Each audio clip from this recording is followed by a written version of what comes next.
You might want to check your mic. I can hear scratching in the background, and it's not the cats.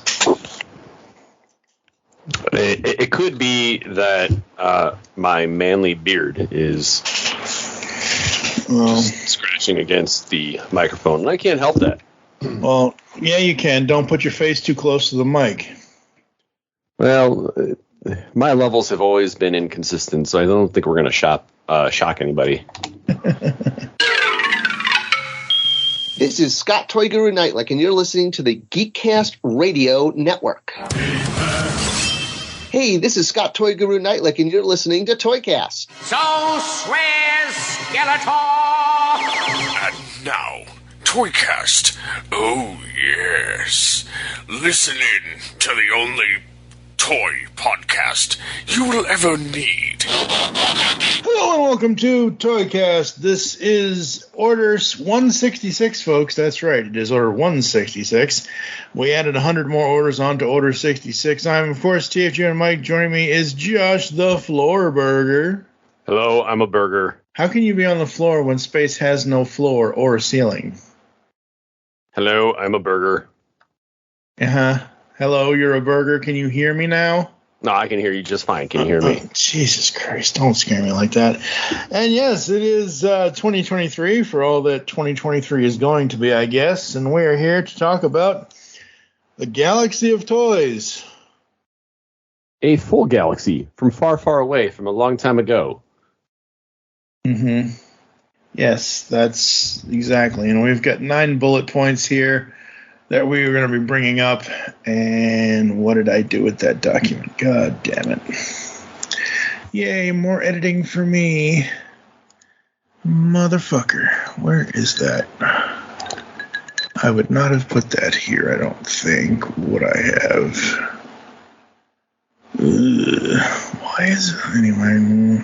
All right, so you've got 9 things you want to talk about when it comes to these Star Wars action figures. And we are starting with what? What are we starting with, Josh? Well, I think for me, I can talk about my history with Star Wars being born in 1984, which is after all of the original trilogy was released. Being born in 84 means it would take me still yet a couple of years until I was old enough to play with any sort of toys. And by that point, Star Wars was done. There was not really a whole lot of Star Wars content out there for anybody really to digest, with the exception of a couple of stray random movies like the Ewok Adventures or anything like that. Yeah. Yeah. Which we still appreciate those. Like, we appreciated all of those little bits. As a kid, if you were to actually tell me that the Ewok Adventure with the guy from the oatmeal commercials was a Star Wars piece, I would tell you I had no idea. Have you ever seen that one? I have no idea what you're talking about. Nope. I'll send you a link later. But the guy from the oatmeal commercials who had diabetes, he was in it, and there was all these little critters. It was actually, I would say, it was closer to Willow in structure or design, in my opinion, than you would actually expect out of a Star Wars film. So it's very not Star Wars. It's more Willow. However, growing up, I didn't really have a whole lot of knowledge of Star Wars. I think it wouldn't be till 87 or 88 that I actually watched an aspect of, I want to say probably Empire Strikes Back, as my family was one of the first to have a, now bear with me here, some of our audience may never have heard of this thing called a VCR. Oh, no, they know what VCRs are, but what they don't probably know is originally it was on Betamax. Well, whenever I saw it, it was because we had a Zenith VCR. And so whenever that came out, my family had it, and we had people over, and we had like this whole experience of watching The Empire Strikes Back on VHS. It was really exciting. But the only Star Wars toys that I had were pretty much hand-me-downs. I don't know where they came from. I think some maybe came from a cousin. I think my brother had some. So I know I grew up with one of the original Darth Vaders. I remember having a Darth Vader, and I might still have him somewhere. He got chewed up by a dog quite a bit, so he was pretty beat up. I know that we had at least an IG-88. I think we also had IG-88. Really? Yeah. And we had a Leia as Bouche, whatever. Yes, Bish Bosh Boosh. I feel like we're casting a spell by saying that, but Bippity boppity boosh. Which, as a child, I didn't know that Leia was, or Bouche. I didn't know that the figure was depicting Leia. To me, it was just another male character that I had, so that just shows how much I know. And we had a Boba Fett. That was always one of my favorites. Boba Fett was not Boba Fett to me because I didn't know the character growing up. I was far too young. So Boba Fett was just the cool, badass character. And oh boy, are we going to have differing opinions tonight because of our age gap? well, I think there's always something really special about when kids get toys that they know nothing about and they go and put their own story onto based on their appearance. I agree with that, yes. One of the last things I had, now this is pretty much right up until Turtles, like there really wasn't a lot of Star Wars stuff. So one of the last things I had, other than a couple of random little figures here and there, was like a scratch and sniff children's book for Star Wars. And I'm going to try to look it up while we're talking. I should have looked it up a little bit earlier. But the only thing I remember from it was a section of the book where there was a mushroom-scented patch for Dagobah. And it was this very common bad smell that you could find in scratch and sniff or aromatic books and toys and stickers that were out there. And that was the only last periphery thing that I had almost until the mid-90s for Star Wars. Outside of that, Star Wars was very much outside of my realm of interest. Yeah, same for me. I was born 4 years before you in 80, and I was born the year the second film came out. And I think I want to say it was probably 87 when I finally saw the original 1970. It was 10 years after the original film's release. So I was 7 years old in 87, and I saw Star Wars. And I liked it. I thought it was cool. I thought it was fun. I have never had any of the Star Wars toys, other than what I currently have in Funko Pops, which we'll talk about at the very end of this show. But I never had any Star Wars toys. I never had any interest in the Star Wars toys because they were essentially mask characters in space to me, because I had all the mask guys from Mask. I had the Matt Trackers and the Bruce Satos and the Hondos and the whatever else. I had all those. Technically, I guess you could call them mini action figures because they were short as hell, but they had to be to fit in the vehicles because, let's face it, with Mask, it was all about the vehicles. But I never had any Star Wars stuff as a kid. And by the end of that movie at 7 years old, I was like, wait, that's it? They save the day, they get a medal, and that's it? Now, not knowing at 7 years old in 87, a second and third film had come out in 80 and 83. Empire is such a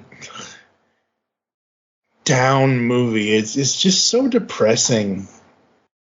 I mean, at least Jedi, you had the Ewoks. As he takes a drink of whatever he's drinking after I mention the Ewoks. That would be my blue milk that I'm having. Yes.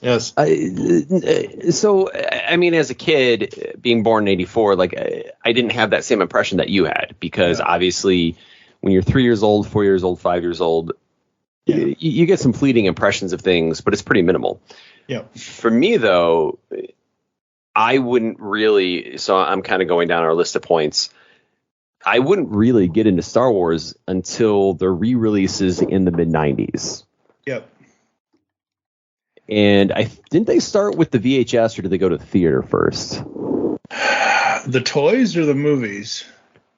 Oh, good question. I don't think the toys ever went to the theaters. I know that I remember having the 3 VHS copies, because the 3 VHS copies were the classic kind of film posters, except on VHS cardboard. And I don't think they had some of the graphical changes that. No. George Lucas had yet to screw with his own trilogy yet. No, they didn't start. I want to say the Lucasing around happened in '97. I think that's about right. So yeah, '97.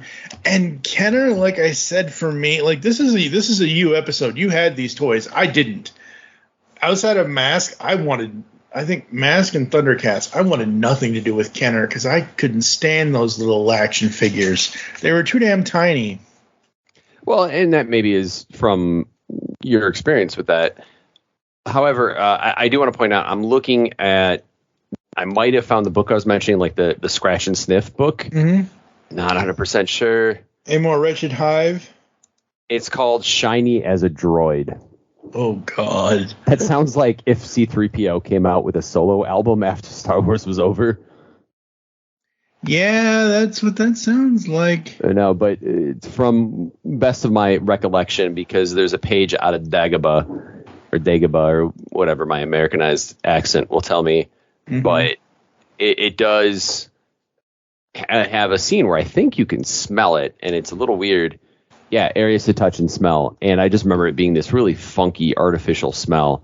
So maybe one day I'll get it. Stinkor? Yeah, well, no. Stinkor was just patchouli. Yeah, I know. But this was a weird, funky, like you've been to the gym 5 days in a row and you haven't showered, sort of cheesy smell.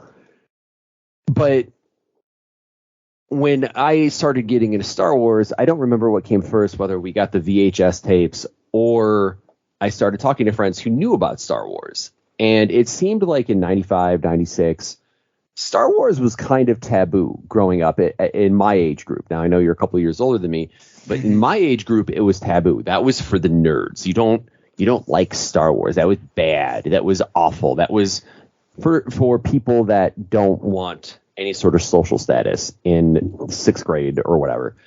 But sixth grade, I got exposed to it because kids were playing the Star Wars trading card game. It was like Magic the Gathering, but Star Wars. Yeah. And I had no idea what they're doing. I'm watching them play. I never learned, but I loved it. I thought, hey, this is really cool. This is sort of bringing this sort of abstract movie. Sorry, I got to scare a cat from doing something. Get out of here, kitty. So it brought this movie that I was afraid to watch to life a little bit because I saw the characters and I saw the vehicles and I saw the worlds, and I started feeling that this was a really cool universe. This was something that was very established. It felt very lived in, and that game brought it to life, and it was really, really cool because I loved Magic the Gathering at the time too, and that was another universe that was coming to life for me through that game. So I think it was right around that time. So this is 95, 96 that I got the VHS releases and started watching them over and over and over again. Because, again, I had this thing called a VCR. Yes, we know. Video cassette recorder. We get it. Yes. And so I watched it and I started loving it. And I kept it secret, though. Believe it or not, I kept it secret. I didn't really tell anybody. I think my mom knew, and some of my friends started to know, but when I made a couple friends in 96, 97 who also liked Star Wars, the world expanded. And I think Star Wars is always going to be symbolic for me as a person, as when I got into Star Wars, I was growing now old enough where I was this little kid, and I just knew my couple of friends, and I was home. My universe was expanding. I was meeting new people. I was seeing people from other neighborhoods. I started riding my bike further and further outside of my normal spaces, and Star Wars represented this expansion in my life. So at the same time that I started liking Star Wars more, I met a group of friends who actually did essentially what was live action role play of Star Wars in their neighborhood. Yeah. And they had designated different parts of their neighborhood as different planets from the movies. Oh, interesting. Yeah. So there was a forested area that they called Endor. And then there was a more, I wouldn't say commercial, but just a fancy area that they called Coruscant. And so they had different names for everything. And I started learning about this, and it was fascinating to me. Now, talking to my friend who lived there and lived through it, she'll tell you it wasn't really that big of a deal, and I thought it was a bigger deal than it really was, which knowing me is not exactly out of this realm of possibility. But I started exploring that with them and getting to know them and really just being fascinated with that world as I learned more about Star Wars. So I actually ended up getting this Star Wars encyclopedia. It was one of the first ones that was really released. It's about as thick as a Bible. It was a compendium of everything that was known about Star Wars in like 96. Everything that you could put into a book is in that book in 96. And it was amazing. Right. I read that thing cover to cover more times than I can count. Right. And it was essentially what I viewed as a Bible amongst my friends then at the time. And so I still kept this very much a secret from my family and a couple of my other friends. And when I'd be playing baseball, nobody knew I liked Star Wars. This was my like secret little world that I had. It was great. Yeah. And then one day my mom surprises me with my first, and this is like maybe 95, 96. I'd have to see when the figure was released. My first, for no reason at all, my first Star Wars Kenner figure in that modern release of Luke Skywalker in his Hoth gear. And I wasn't sure what to think of it because, by 95, 96, I'm right at that point, like around 10 or 11. So not sure what my feelings are about toys. But what really attracted me to that figure was the lightsaber. Mm-hmm. Now, you've had G.I. Joes, you've had all of those things, and they've had swords, but they've never had a lightsaber. They've never had a flashlight as a sword, yes. Exactly. And so I cracked it open, and I don't know if I was very familiar or very attached to Luke Skywalker at that time, but the lightsaber, that became wow, I'm pronouncing all my words really well. That became the most coveted weapon amongst all of my toys that I had at the time. If they could hold it, that was like the weapon to have. And I'll never forget getting that figure because I actually remember hiding it in my dresser because I didn't want my brothers to see it. I didn't want them to know I like Star Wars. So I hid it and kept it in the package. And I had no idea whatever happened to that figure or the weapon or anything like that. It may be a million different places, but I actually rebought that figure recently. I don't know if it's the same card that I got. But see, I'm throwing those ums in there. I'm trying to be so good about it. However, I did buy it recently, so I'll never forget that Luke Skywalker in Hoth gear because that was my first Star Wars figure. But that would be my only Star Wars figure pretty much until college at that point. Yeah. Yeah, so just to make sure the Star Wars fandom doesn't come after us, yes, 1997 is when the special editions of the original trilogy were released theatrically from January through March for the 20th anniversary of Star Wars, and that featured all the whatever that Lucas wanted to add into it. So yeah. Yeah, I mean, like I've seen like the Star Wars stuff now. Like I see the old stuff now, and I'm like, oh, that's cool. But I never, was never into it. Never had. I don't know. It just wasn't as much as I love the movies. I just never get into the toys. So you're in college and you have fascination with Kenner Star Wars. How much did you start collecting in college, or did you start getting them more and more? So I don't know if I've talked about this story in college, but when I was in college, I unfortunately was one of those kids who had the privilege to go to college, but I didn't know what I wanted to do when I got there. Right. So I was that, oh, poor me, I'm a upper middle class white dude who has this amazing opportunity, and I'm literally letting it fall through my hands. And so I struggled a lot in college. I kept my grades up. I was always a pretty decent student, but I was all over the place. I didn't know, should I go to the parties? Should I go to class? Should I get a job? My life was all over the place. And I made a lot of very, very, I wouldn't say bad choices, just very confusing choices looking back at it. Like, why would I do such a thing? But one of the things that helped me recover from that really difficult, dark moment that I had especially in my first semester of college and kind of part of my second semester of college, I found a comic shop a nice walking distance away from my dorm.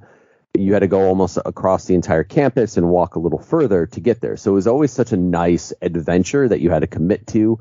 And it was something that got me out of my dorm, which was really important, you know?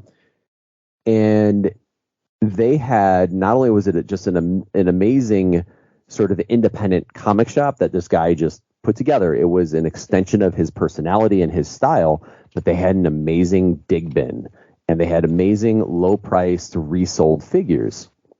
And I started buying up Kenner figures. So Chewbacca, Han Solo, Stormtroopers, Vader, all of those. Right. And I was a big fan of what is now Dinosaur Dracula. Back then was called X Entertainment. Okay. And he did a lot of action figure adventure comic sort of articles. And a combination of this comic shop and that website gave me sort of that inspiration and the motivation to sort of get through this really awkward point in my life. Right. And so I actually somewhere on a storage drive have pictures of me doing a tour of my dorm room because I was that bored or random that I made a tour of my dorm room using Star Wars figures and other random figures I got out of this dig bin for $1 or $2 or whatever it was. Yeah. And Kenner figures have not really gone up in value, so you can still get them for $2, $3, $4, $5 loose. And it's amazing. Yeah. So I started building up quite a large group of those figures for quite some time in my first 2 years of college. And I eventually sold them to a friend of mine who had a son who was really into Star Wars. So I was like, okay, that seems to just work. Like, let's go ahead and do that. And that was maybe 2010, 2011 I did that. Yep. But I have a soft spot that I eventually went back and bought several of my favorites on card. So right now on my wall, I have a lot of the main cast from Chewbacca to Lando to some expanded universe guys to some of the main characters that I just have carded now. And I really, really love having that little piece of history on my wall right now.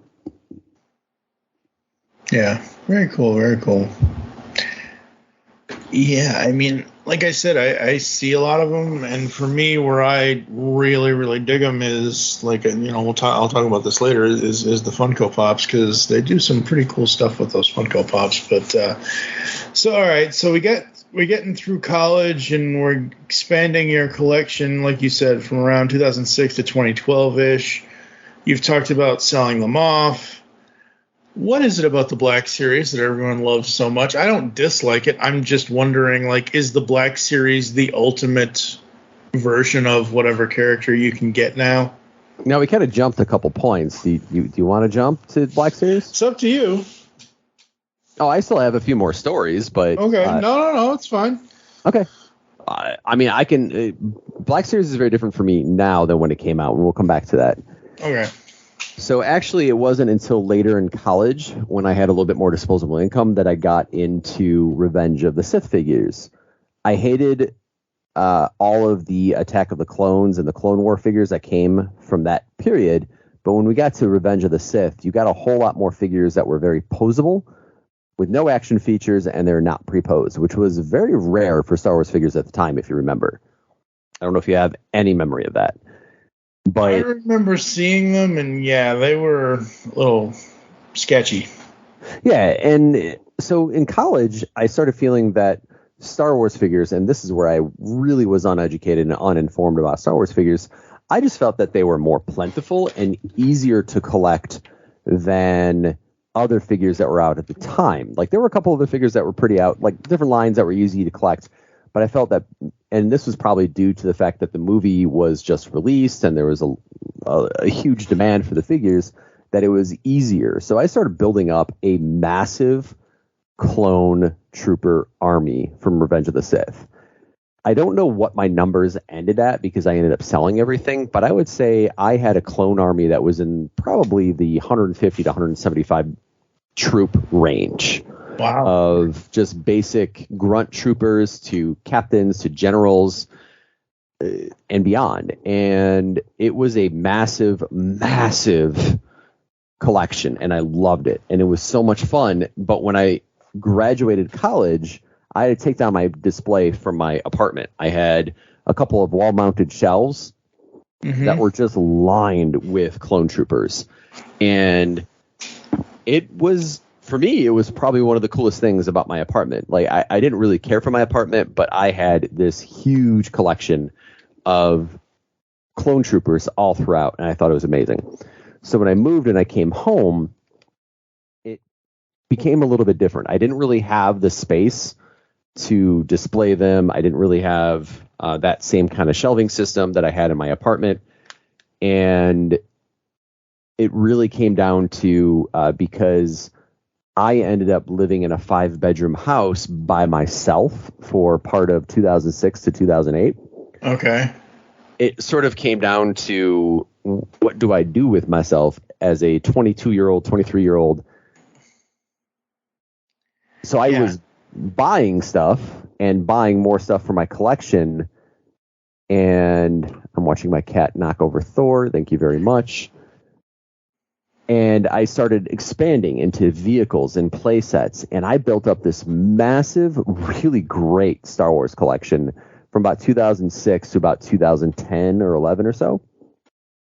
And I had clone ships and fighter ships. And I had so much stuff that eventually I had to decide with Star Wars, what do I want to do? And so that brings us back to Black Series.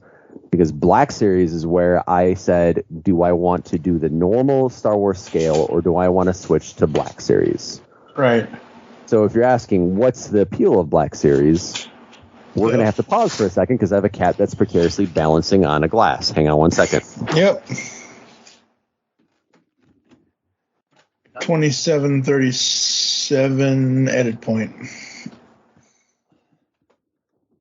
Yeah, this is what happens when you try to podcast with a bunch of cats.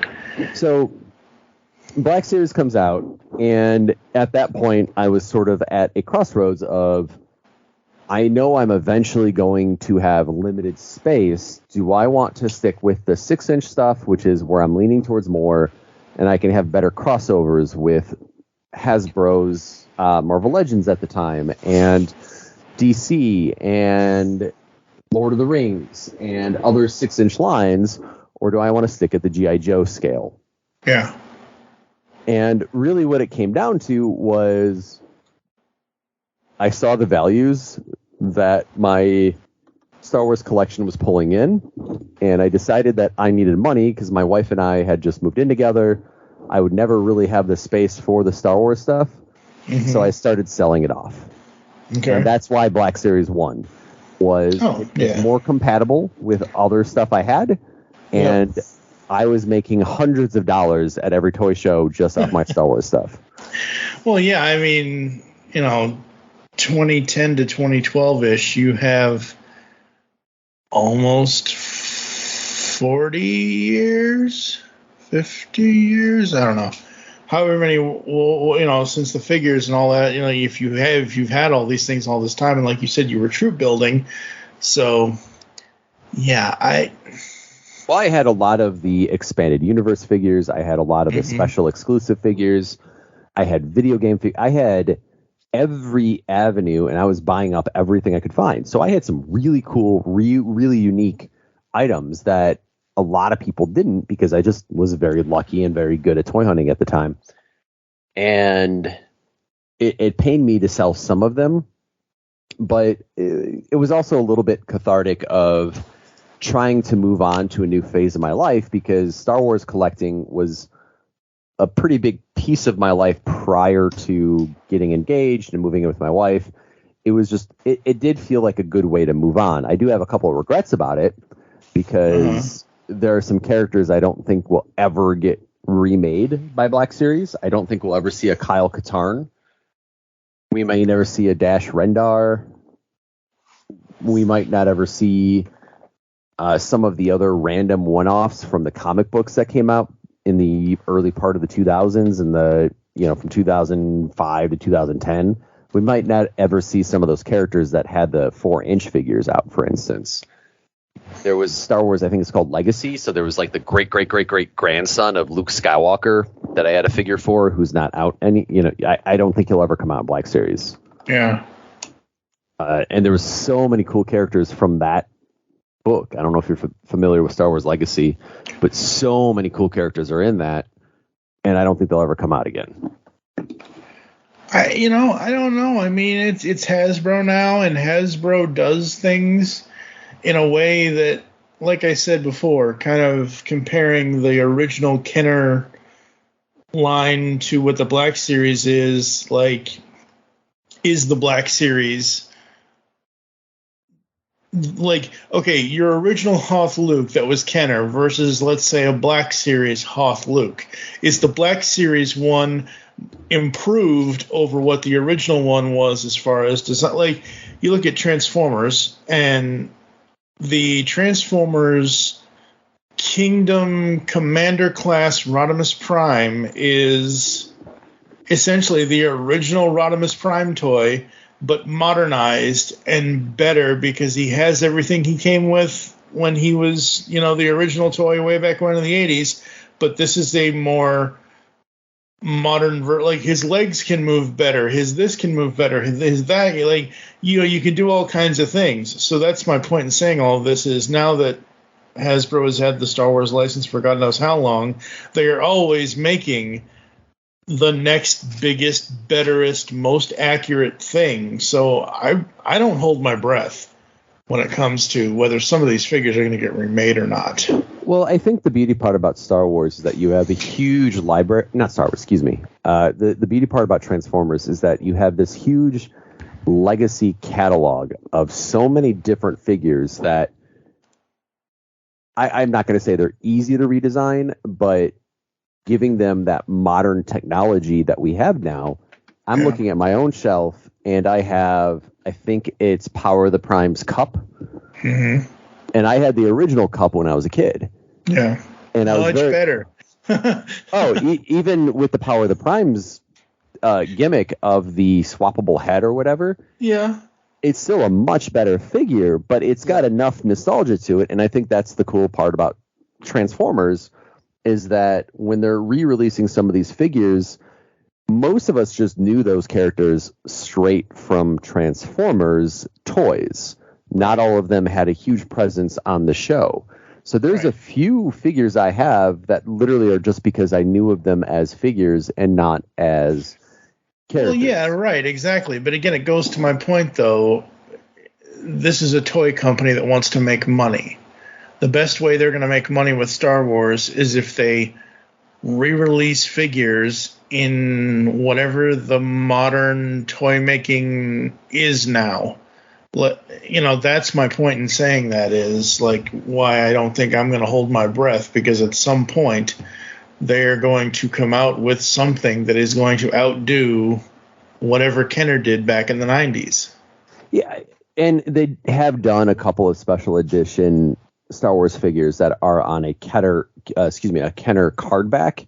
Right. But I don't think I'm looking at one of the first releases of Luke Skywalker, and the dude is jacked. He's got a massive chest and shoulders and biceps, and Chewie as well. And Lando looks like he just got back from the gym for about 6 months straight.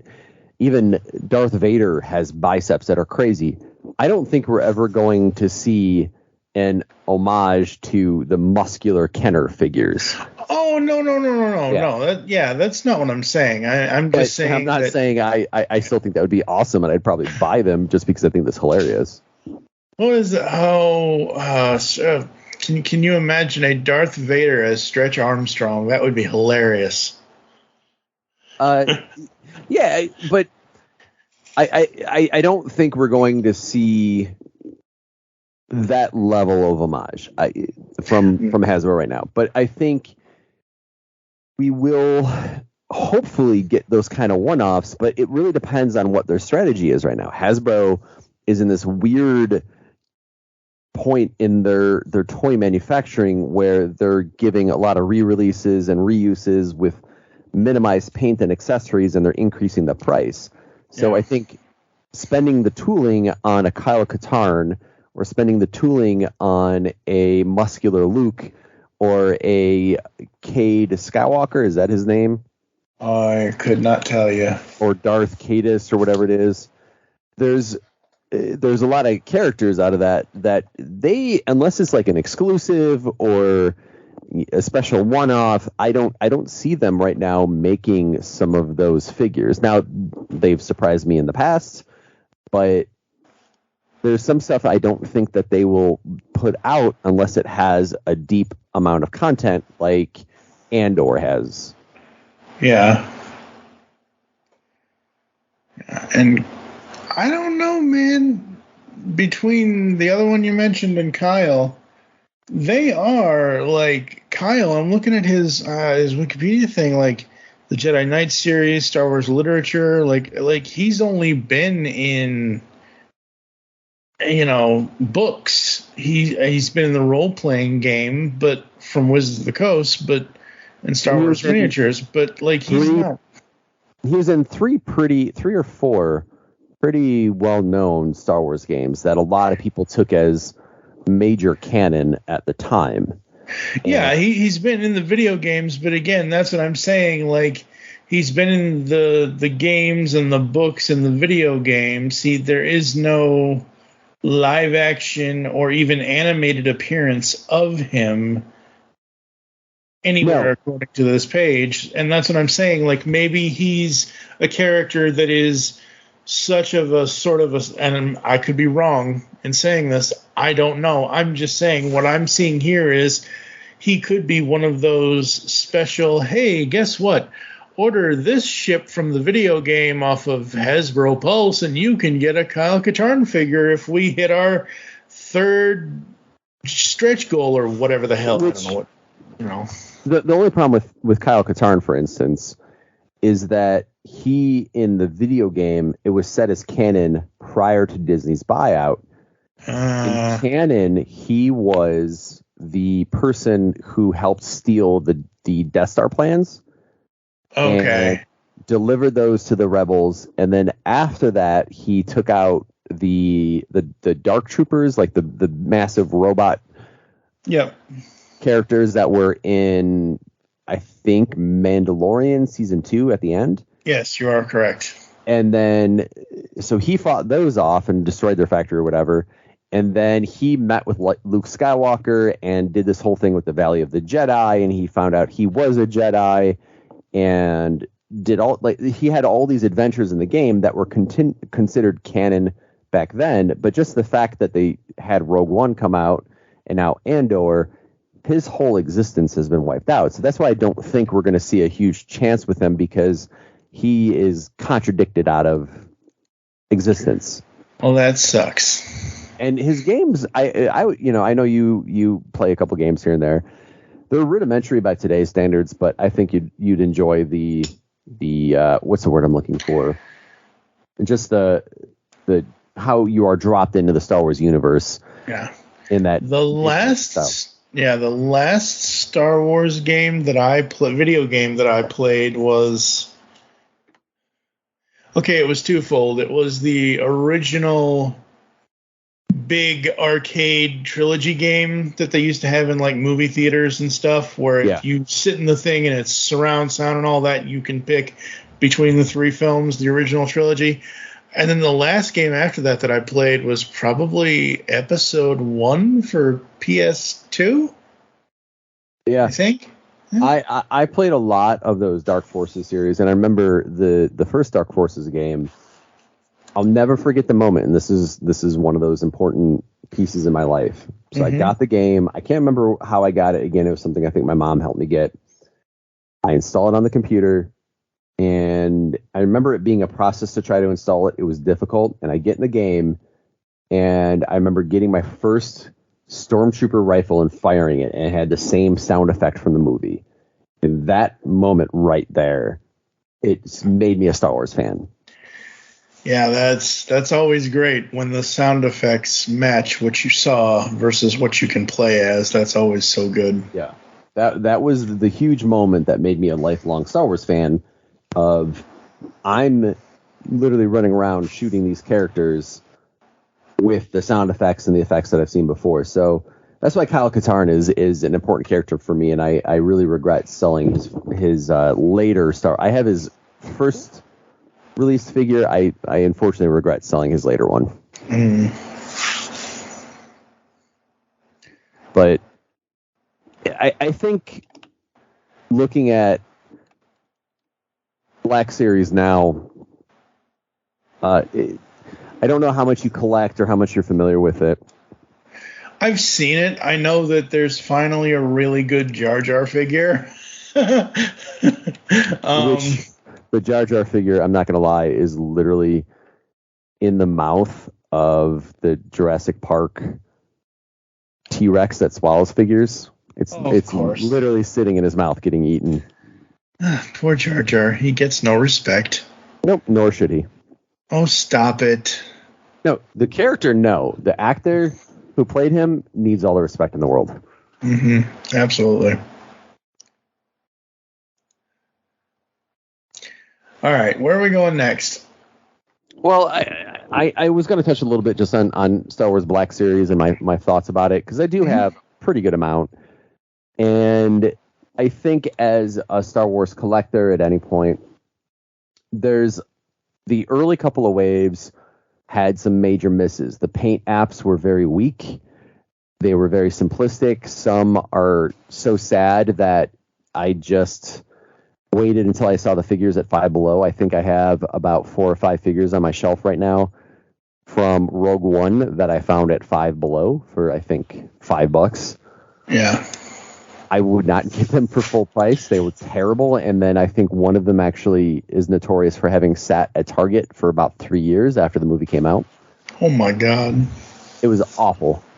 There's some real big hits, and there's some really amazing figures throughout that line. Yeah. But I don't feel that it's economically viable anymore. It's really expensive. You don't get a ton for what you pay. Yeah. And it's gotten to be very difficult to find anything that you're interested in. Like you can't find a lot of figures. There's a lot of figures that I've never seen actually hit retail. There's so many, like Cobb Vanth from Mandalorian. Never saw him retail. Period. End of story. I never saw. I'm trying to think who else I've had to like hunt down and get in a special way.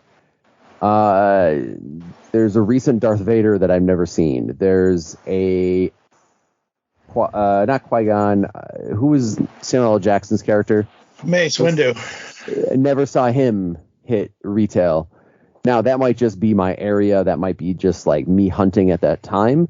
But it's either you never see them or you see 500 Landos for 2 years. Yeah. It's one thing I don't understand. Like, I kind of know how the Transformers aspect works, but with Star Wars, it's like, why would you, or if you're a store, whatever, insert store name here, and let's say Hasbro has, well, if you want this figure, you have to order as so much of this other figure. Like, why would they pick? And look, Lando's a cool character. He's a cool dude. He might have some cool action figures. I haven't seen any recently, but it always baffles me, the one character or the one action figure that just gets abandoned by everyone at the store and sits on shelves, shelf forming. So Scott Knightlick has done a couple videos that shed a little bit of light on that. Again, he's got some pretty strong knowledge about toy lines and toy series and how they come out. And for the most part, I agree with a lot of his opinions, and a lot of his observations and a lot of his commentary really fits with the way things work, whether or not people want to agree with it. Mm-hmm. But he kind of pointed out that there are just some figures that, because of just the way action figures have always worked, nobody wants to buy them for one reason or another. And sometimes it's just a really bad gamble by retailers and the toy companies to think, oh, this is going to be huge. Yeah. I mean, I don't know, like, yeah, it's so weird how it's handled. It's so weird how it's all handled, and it's just crazy. Well, take Lord of the Rings, for example. Please, no, I don't. You can keep your ring. Thank you. No. It's actually a great. I don't know if you remember from Scott Knightlick's interview about what he said about Toy Biz and how they were managing that line and stuff like that, and why it was so cheap despite the very unique tooling. If you know anything about any lines right now, tooling is very expensive, but how they're selling it for $10 and under, and so plentifully. I'm looking at my figures right now, and the only figures that really share tooling are pretty much the Hobbits, and it was only a box set where they all kind of shared the same tooling. Yeah. But if you think about it, at the time, there were some figures that sold really well, some figures that did not. But one of the figures that sat on the shelf for the longest time was a Bilbo figure who had a barrel. And he was kind of known as Keg Stand Bilbo. Because it was from the brief scene of Bilbo standing on a barrel delivering a speech to the Shire. And well, that's because it was his 111st birthday and he was drunk. Well, yeah, and he was trying to escape and he was doing all that stuff. But the reason that really didn't sell, as far as I have been figuring out, is that you have to, with a lot of the figures people buy, a lot of the times, you have to see it as either a narrative you can put on your shelf. There's a story you can tell. Yep. Or you see yourself in that figure in some way, or you feel a connection to it. He literally was just a short dude standing on a barrel. And there's not a whole lot of need for that. Now I wish I could have it. I'd put him down on my bar as Keg Stand Bilbo. I think that would be hilarious if I had that now, but I don't. But there are a lot of figures out there that, because people don't see themselves in the shoes of that figure or see it as an extension of themselves, or they don't have a connection to it, they don't buy it. And unfortunately with Black Series, there's been a handful that people are like, nah. And that's why right now you can go get massive amounts of different Imperial officers that had 5 seconds of screen time that have a Black Series figure, but yet you want to go find a Vance Cobb or Cobb Vance or whatever his name was. I have never seen that because we needed to make room for the fourth Imperial officer from the left in that brief scene with the Mandalorian. This part has been edited. Ha ha ha. You'll never know what was actually here. So I think when it comes to Black Series and Star Wars, at the end of the day, it's a very cool, very neat, very unique, very memorable line to come out. And I think it's going to be an evergreen line. I think there's always going to be people who are going to want to buy Star Wars toys for probably the next 30 years. And they have a lot of molds that they can use for probably the next 30 years. You go to Galaxy's Edge at either of the Disney parks. I don't care who you are. You don't need a perfect paint job. But when you get off any of the rides, when you go through the Bantu or whatever land it is, you're going to see, oh, wow, that's the guy I saw on the ride I was just on. I want to go buy that. And whether it's the 4-inch size or it's the 6-inch size, there's going to be someone who's going to want to buy that from now on. Yep. And whether, people like Black Series or not, I think it's going to be a toy line that it's going to take over a decade to go away. If it ever will. And again, Black Series seems to be their kind of, we can put anything in here and call it Black Series. We can, it's their catch-all of why it will stay relevant is they're finding ways to put, like, whoever thought we would get a really great Jar Jar Binks figure? No one really ever thought that before, and then boom, here's the Black Series version. And the funny thing is about the 6-inch Jar Jar Binks is that I think some people are going to buy it, ironically, like me, and it'll wind up in wrestling rings and in the mouth of a T-Rex and getting eaten and run over by other toys and beaten up by Batman. And I think some people are going to buy it because they're going to be a completionist, or I think some people are going to avoid it. But I bought mine on clearance, I think, for $4.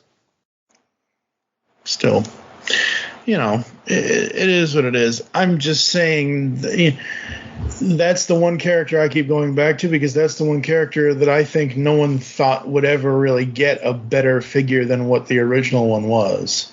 And here we are with the Black Series version. So. All right, what's next? Oh, I'm at the end of my list. Oh, you are? You don't want to relive the Kenner figures again?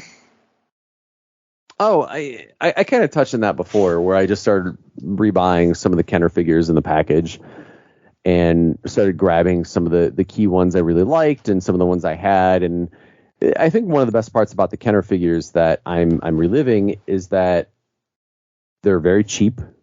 You can get them for $3, $5, $6, $7, $8. Like, they're still one of the more affordable lines you can get. Yep. And they're filled with nostalgia. They're a time capsule of an era before Disney bought out Star Wars, when Star Wars was relaunching and hitting the nostalgia feels. And there is some really good quality to them, and then there's some really weird issues, and then there's some comedy to them, like the muscular figures. Yes. The fact that from across the room, I can see that Lando has abs. Really weird, but that's just what they did, and they were selling extremely well at the time. And it did bring me back to remembering when, Phantom Menace came out, and everybody was buying up those figures because they were going to put their kids through college again. And then, and all the figures that came out after that people were hoping would put their kids through college again. And now they're $5 and they're $6, and it's always hard for me when I talk to people and they're like, "Oh, I've got all these Kenner Star Wars figures," and I get excited because they're like, I just want to sell them. I want to get them to somebody. And then they send me a picture, and it's unfortunately just the Kenner figures and the 90s ones. And yeah, everybody who was really into it, unfortunately hoped that they would be hitting the same value as the original figures, but that's not the case. Well, yeah, and the original figures only have value to them if the paint is great and they have all their accessories. And I've seen people who've had bowls of Kenner original trilogy from 77 and 80 and 82 and 83, 84. They just have buckets of them that they have like Ziploc bags of Chewbacca's, and they're $5 a piece from the original. And that's why I have the vintage Chewbacca I have, is that he was in a Ziploc bag for $5. Wow. All right. So since you're done with your list, I guess I'll talk about a few of the things. So for me, I'm trying to remember, what was my first Star Wars Funko Pop? Was it? I don't remember. I can remember my first ever Funko Pop or my second ever Funko Pop, but I don't remember which one was the first ever Star Wars one. For me, in Star Wars and Funko, it has to be something that I know I'm probably never going to want an actual action figure of. I just want the character. So they did a Funko Shop exclusive Darth Vader Force Choke. So it's basically the Darth Vader mold, except in the his left hand is making the fist, like he's force choking whichever general screwed him over or whatever. And then the Obi-Wan series comes out, and I'm like, okay, I need an Obi-Wan. I don't have an Obi-Wan, and all the original Obi-Wans are way too expensive, so I got that. And of course, I actually have these sitting on my desk right now. I've got Force Choke Darth Vader, I've got Obi-Wan Darth Vader, and I've got Reva, the third sister from the Obi-Wan series. And on top of those, I have young Luke, old Luke, and Chewbacca. I don't know where my Obi-Wan. He's a lost Jedi, dude. I don't know where he is. He's over there in the wall of Funko somewhere.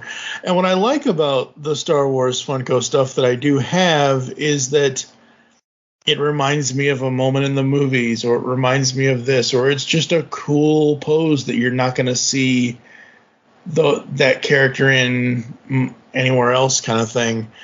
I will say my old Luke, he kind of hobbles a bit. I don't know what's wrong with him. I got to look at him. His head is kind of like bubbling off its spring for some odd reason.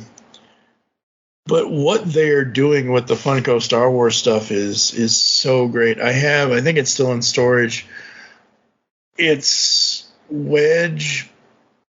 Yeah, it's Wedge, Porkins, and Biggs, I believe. They did a Pilots 3-pack. Oh, I love it. It's so cool because, for me, it's like I just want those characters. I think that is super cool that they put those 3 characters together because they're the pilots from the X-Wing scene and all that and everything else.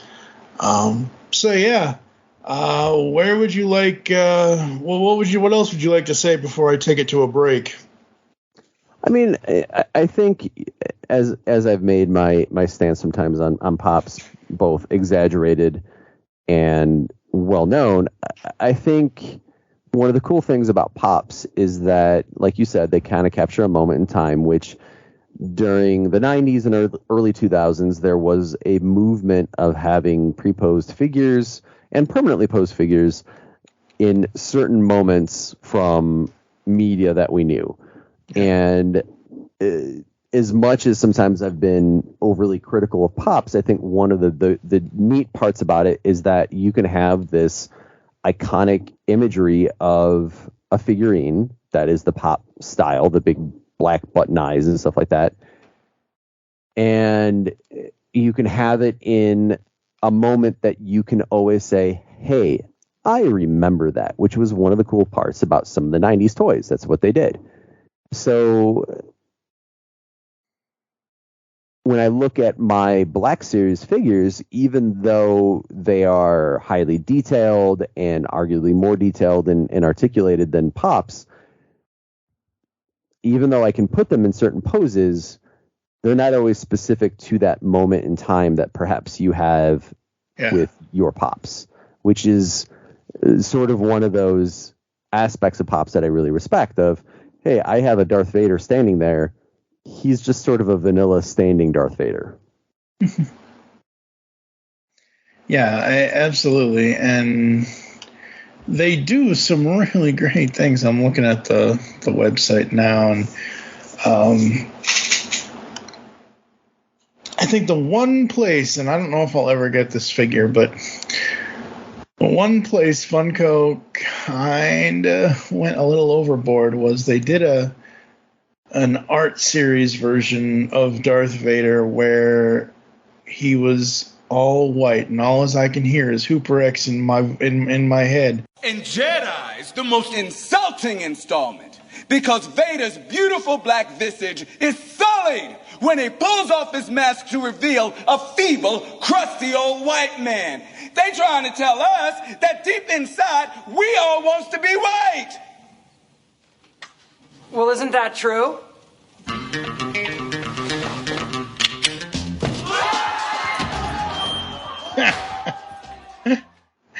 It was a Walmart exclusive, so I bet Walmart had something to do with it. Well, what Walmart is about crusty old men as much as possible. Alrighty then. On that note, we're going to go to a quick break and hear some ads and some other stuff. We'll come back to close the show after this. Hello, geeks and geekettes! Looking for a podcast that covers a vast array of topics? Then check out Altered Geek Unleashed, where we discuss our thoughts on this week's geeky news, tech, gaming, television shows, movies, cartoons, comics, and more. So, get altered, get geeky with the Altered Geeks, every Friday on the Geekcast Radio Network. All right, folks, we are back here on Toycast. It is 2023. Holy crap, it's the 40th anniversary of Return of the Jedi? Holy shnikes. Yikes. I'm old. Hello? I'm here. I'm listening. Okay. I'm just looking up some stuff about.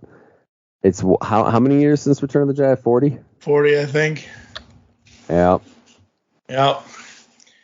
20. It is 2023 to 1983. So yeah, that's 40 years. What's crazy to think is that I do have some figures on my shelf that are close to, if not at 20 years old. Uh-huh. And then to think that Return of the Jedi is 20 years before that. Yes, those timelines really screw us up, don't they?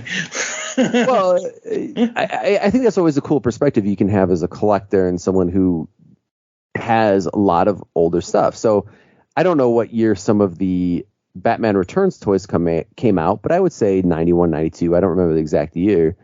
But to think the movie came out in 92, so the toys were probably Christmas of 91 into summer of 92. So yeah. So when we start thinking about these 20-year, 30-year, 10-year, 40-year points, I think one of the interesting things to think about is, oh, okay, so what was 20 years old 20 years ago, and how far have we come in that point in time? You know? Yeah, absolutely. We are 2 years removed from the 20th anniversary of Revenge of the Sith. 2005, yeah. 2025. And that was such a pivotal moment for me as a collector. That's where a lot of my collecting changed, was because of Revenge of the Sith toys. That whole era, that period of time was huge for me. And I'm starting to get to that phase in collecting where I can say, wow, I've had this figure for 20 years as a collector, and then I have had some other toys that I can say the Boba Fett that's probably been in my family for 40-ish years. Very cool, very cool. Yeah, it's this whole time thing it's amazing and weird and crazy and scary all at the same time. See? All comes back to time, folks. And we are about out of time. Next up on the show, Steve Megatron is going to stop by in episode 167. He's going to talk about his customizing that he does. So that's what's coming up next. After that, I don't know. Not sure. Kid? Yes? Shut up. Beyond the Night is the GCRN's latest review podcast. We are covering everything in the Knight Rider television universe. From the classic 80s TV series to the 1991 reunion film, Team Knight Rider, and the 2008 relaunch series as well. So join TFG and Mike and Dion the Music Man as they go in depth in Beyond the Night, only on Geekcast Radio Network. You can find Beyond the Night in iTunes and on www.geekcastradio.com. Kid? Yes, Michael. Just keep driving. Hey, welcome to the Last Comic Shop Podcast. A comic book podcast that actually talks about comics. Yep, each week we open the shop up and read and discuss a comic. Sometimes we pair that up with comic book movies or TV shows. Or not. Lots of times it's just comic books and sound effects. Oh, yes, definitely lots of sound effects. So tune in on all the major podcasting platforms for the Last Comic Shop Podcast. Or check out our library of evergreen shows at www.lastcomicshoppodcast.com. Like science fiction? Of course you do, or you wouldn't be listening to the Geekcast Radio Network. Well, the Mark Who 42's Universe podcast is an award-winning sci-fi radio show that's been around for over 10 years. We cover everything from Doctor Who to the MCU to pop culture and everything in between. A new show drops on Tuesday mornings on the GCRN website and all of the major podcast platforms. So listen to the Mark Who 42's Universe podcast from the universe and beyond. One of the primary themes of Toycast is that we focus on times past. We are who we are today because of the nostalgic memories and experiences from our childhood. Obviously, we wouldn't be doing this podcast if it weren't for the toys that make us so addicted to nostalgia. Times Past Collectibles in Chicago, Illinois is your primary go-to collectibles store to reclaim the toys that drove those memories and experiences. Specializing in action figures from all of your favorite toy lines like Star Star Wars, G.I. Joe, He-Man, Transformers, Silverhawks, Ghostbusters, TMNT, Mask, and more. Get your dose of nostalgia with a shop run by collectors for collectors. Whether you are looking for loose G.I. Joe Ice Cream Soldier, a packaged Leonardo, recent Star Wars Black Series figures, or an AFA-graded Boba Fett, Times Past Collectibles is bringing you back to your childhood. Visit the shop at 1450 North Ashland Ave in Chicago, just 2 blocks south of Ashland and North Ave. Call the shop at 847-830-1031 or email timespastcollectibles1982@gmail.com. You can also find them on Facebook. Just search Times Past Collectibles because, folks, it's past time that you get your collectibles.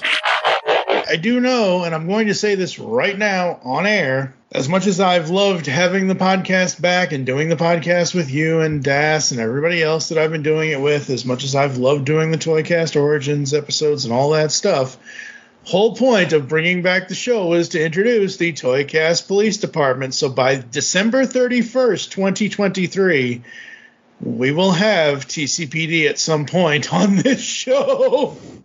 Well, we'll talk about that off air because I have a couple thoughts about that. Absolutely. And just to give a little context, folks, in the Toy World Order fan group over on Facebook, Josh and I got conversing has it been a year since or 2 years since we had the show?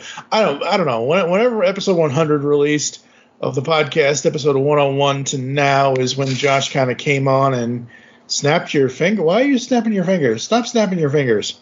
Why is it that my microphone some days can barely pick me up without sounding like I'm in a tin can, and then there's days where my cat can fart in the wind on the other side of the house and you can pick that up? I don't get it. That was a cat fart? It sounded like you were snapping your fingers at me. No, I'm cracking my knuckles away from the that's mic. what it is. Okay, that's what it is. But that's just kind of an example of I've listened to this show where it sounds like I'm on the other side of the house. Yeah.